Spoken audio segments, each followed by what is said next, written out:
Hai, kawalan berataan. Perkenalkan ngaranku Savana Ramadhania Zulfilgar. Kota Palangkaraya adalah ibu kota Provinsi Kalimantan Tengah sekaligus kota yang memiliki jumlah penduduk terbesar di Provinsi Kalimantan. Isen Mulang yang berarti pantang mundur merupakan semboyan dari kota cantik ini. Beberapa suku bangsa yang mendiami kota Palangkaraya ini diantaranya suku Dayak, Banjar, Jawa, Madura, Sunda, Bali, Batak, dan lainnya. Terdapat beberapa tempat terkenal di kota bumi Pancasila ini, diantaranya Jembatan Kahayan, Taman Pasuka Melu, Monumen Bundaran Besar, dan masih banyak lagi.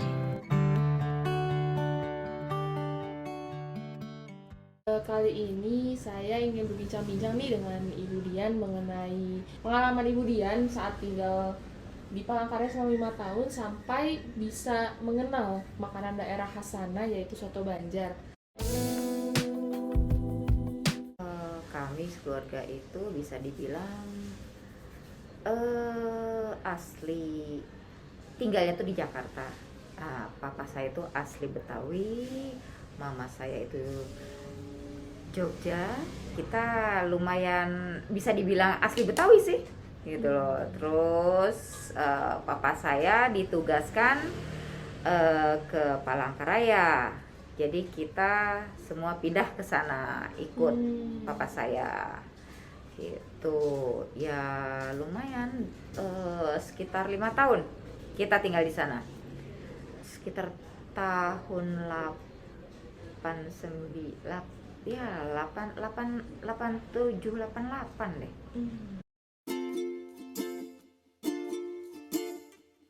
Saya sendiri pindah ke sana itu saat saya kelas 6 SD.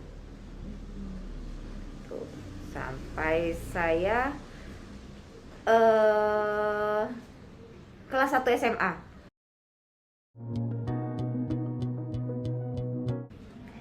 Yang pasti kaget kita ternyata akan pindah ke daerah gitu.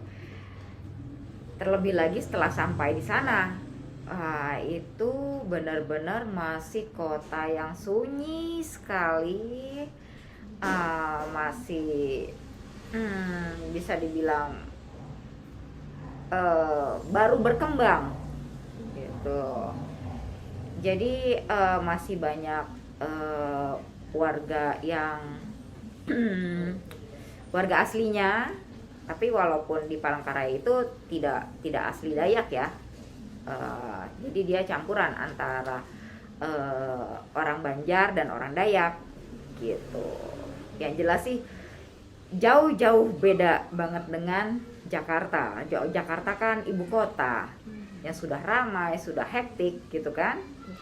Nah, terus kita harus pindah ke sana yang sunyi, yang seperti yang kita hanya kalau malam tuh masih dengar suara jangkrik gitu.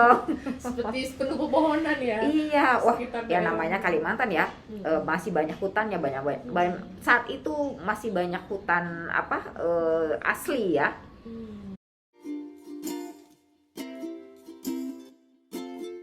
Ya untuk pertama kalinya ya kita memang pakainya bahasa Indonesia ya, bahasa nasional kita kan bahasa Indonesia. Tapi karena saya ingin bisa berbaur dengan bisa ya seperti yang dibilang bersosialisasi, jadi saya punya keinginan untuk belajar bahasanya mereka gitu. Kebetulan untuk bahasa sehari-hari yang berlaku di sana adalah bahasa Banjar.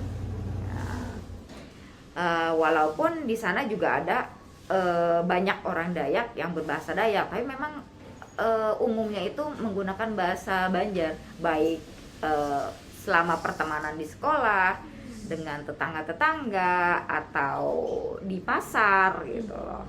Karena kalau bahasa Dayak itu lebih susah untuk dipelajari. Alhamdulillah masih bisa untuk berkomunikasi. Boleh dikasih contoh sedikit, satu kata atau dua kata dalam bahasa Banjar? Waduh, apa ya? Ulun ingin balik ke sana lagi. Aduh, apa tuh artinya Ibu Dian? Saya mau pulang ke sana lagi. Oh, oke. Semacam nostalgia ya, Iya, teman-teman. betul sekali. Pada saat itu bahasa daerah belum masuk dalam bahasa kurikulum. Maksud saya bahasa daerah nggak masuk dalam kurikulum pelajaran di sekolah gitu loh. Ini kan baru sekitar tahun 2000-an ya. Itu bahasa daerah itu masuk dalam penilaian rapot dalam kurikulum maksud saya. Tapi pada saat itu tidak. Jadi hanya untuk komunikasi sehari-hari aja. Seperti Iya, itu. sedangkan kalau di sekolah tetap dengan bahasa Indonesia. Oh, oke. Untuk spesifik Dayak, orang Dayaknya sih ada ya, karena mereka memang punya bisa dibilang adat istiadatnya mereka. Oh, jadi secara khusus Gitu. ya, hanya Ada, suku Dayak iya. saja gitu. Nggak khusus Dayak aja, untuk orang Banjar pun ada. Jadi mereka itu seperti kalau misalkan ada acara kelahiran anak, itu mereka ada ritualnya juga. Tapi kalau yang lebih spesifik dengan kental dengan ada istiadat itu memang dari suku Dayaknya.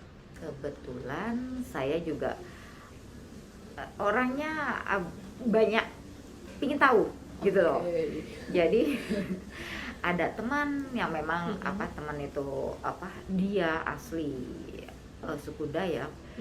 Itu mereka itu kalau misalkan ada kematian itu mereka ada ritualnya itu seperti menyimpan abu dari jenazahnya itu di dalam kendi. Kalau di sana itu namanya guci, nyebutnya itu guci.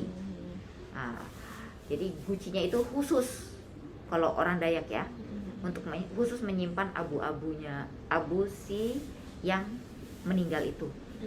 Gitu. Lalu mereka akan tempatkan di seperti rumah-rumahan gitu. Terus dikasih seperti tirai. Lalu di depannya itu tuh ada sesajen-sesajennya. Ya, entah makanan, entah bunga, atau apa. Sedangkan kalau suku Banjar itu mereka kan mostly Muslim ya. Nah, jadinya ya sesuai dengan ketentuan.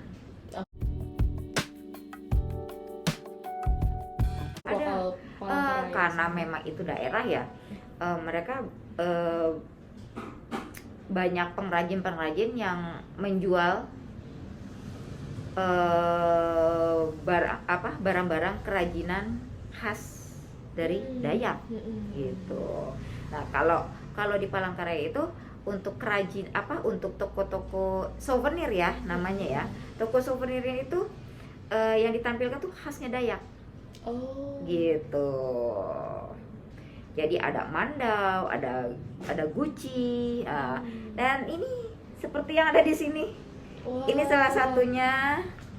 Ini guci kecil. Ini dengan ornamen binatang. Mereka kan memang kalau orang Dayak itu kan menghormati binatang juga ya. Gitu iya. Dan ini juga untuk piringnya.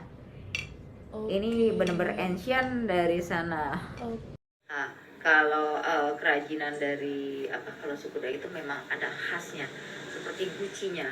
Gucinya itu ada nama-namanya gitu loh. Dan ornamennya pun yang ada di situ itu berbeda semua.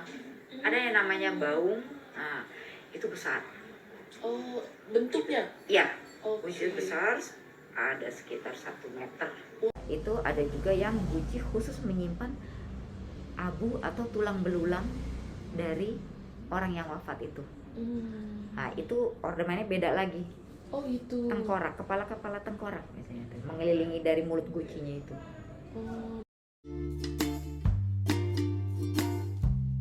Kalau itu karena dia campuran ya. Mm-mm. Tapi untuk seperti makanan itu tuh kayaknya 50-50 ya. Tapi yang lebih bisa diterima itu tuh memang masakan Banjar. Oke. Ya seperti soto Banjar, sate tulang, terus ikan bakar patin atau pepes patin. Kalau di sana bukan pepes, pais patin Oh, bahasa namanya. sana ya? Ya beda.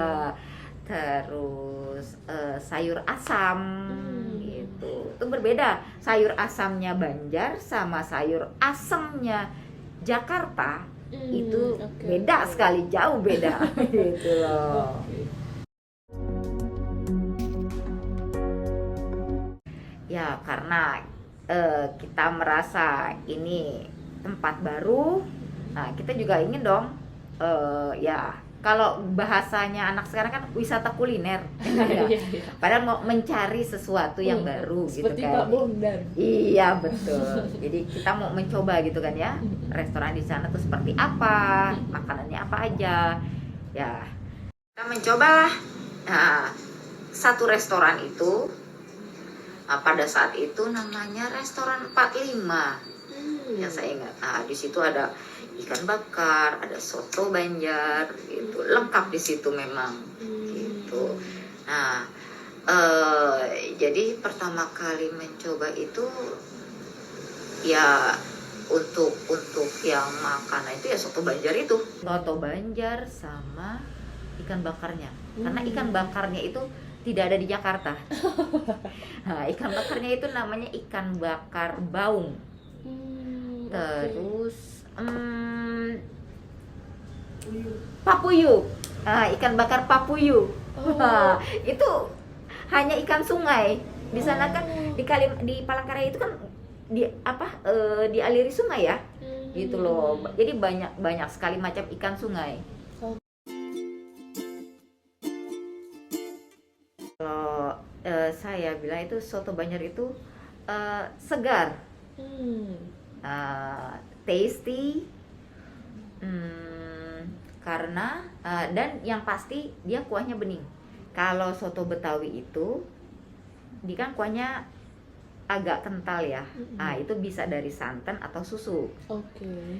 Dan isinya itu daging atau jeroan. Nah, kalau soto Banjar ini dia mengenyangkan karena terdiri dari ketupat, bihun, kol, terus yang khas itu adalah perkedel singkong. Perkedel singkongnya itu kalau di sana disebutnya itu jawau. Nah, itu yang bikin kuahnya itu jadi tasty dan gurih lah gitu. Dan soto Banjar itu tuh selalu menggunakan ayam kampung gitu. Kan ayam kampung itu lebih gurih daripada ayam negeri ya. Betul. Gitu. Terus juga ada potongan telurnya. Kuahnya itu bening karena kaldu dari ayam kampung itu. Setiap kalau misalkan kita itu disajikannya itu pasti ada jeruk Nipis. Iya, kalau ya karena di Jakarta adanya jeruk nipis ya. Kalau di sana namanya jeruk. Itu kalau di sana dibilangnya tuh limau. Gitu, tapi besar buahnya. Itu yang bikin tambah seger lagi. Menurut saya sih pasti iya. Karena memang enak untuk cocok untuk siapa aja ya itu soto Banjar itu. Rasanya bisa diterima ya. Iya, oleh betul. seluruh. Ya kalau menurut saya sih suatu tradisi itu sebaiknya memang tetap dipertahankan ya Mm-mm. di masing-masing daerah, Setuju. karena itu merupakan ciri khas dari daerah tersebut. Tuh. Dan yang setahu saya di sana sudah tumbuh perekonomiannya dengan pesat gitu. Banyak perkantoran, sudah banyak gedung bertingkat. Nah, zaman saya dulu datang ke sana tuh belum banyak. Oh, Nah, iya. hotel aja baru 3 tingkat, 3 lantai. Sekarang udah ada yang sampai 7 lantai Seperti kos-kosan gitu. ya? Iya betul, bisa dibilang begitu. Bioskop aja dulu hanya ada 2. Sekarang udah ada SX1 gitu. Oke, yang pertama, masing-masing daerah mempunyai ciri khas tersendiri, itu sudah pasti. Nah, kita sebagai pendatang harus menghormati dan menghargai hal tersebut. Jangan sampai kita seperti pengacau gitu ya. Nah, jangan sampai seperti itu. Tapi kita harus benar-benar menghormati, memang ada istiadat mereka seperti itu. Bila memang kita tidak bisa, kita yang harus tahu diri gitu dengan keadaan tersebut. Ya, kita jadilah diri kita sendiri dimanapun kita berada. Dari pengalaman pribadi Ibu Dian dan berakhir dengan mengenali soto Banjar, saya dapat belajar bahwa keanekaragaman dari segi pengalaman, lingkungan, adat istiadat, bahkan makanan dapat menjadi bukti nyata pemersatu budaya bangsa. Dan dalam video ini antara etnis Betawi dengan etnis Palangkaraya. Berkat kisah hidup beliau, kerajinan tangan, bahasa Banjar, terutama soto Banjar sendiri dapat diterima oleh etnis lainnya, serta masuk ke daerah ibu kota.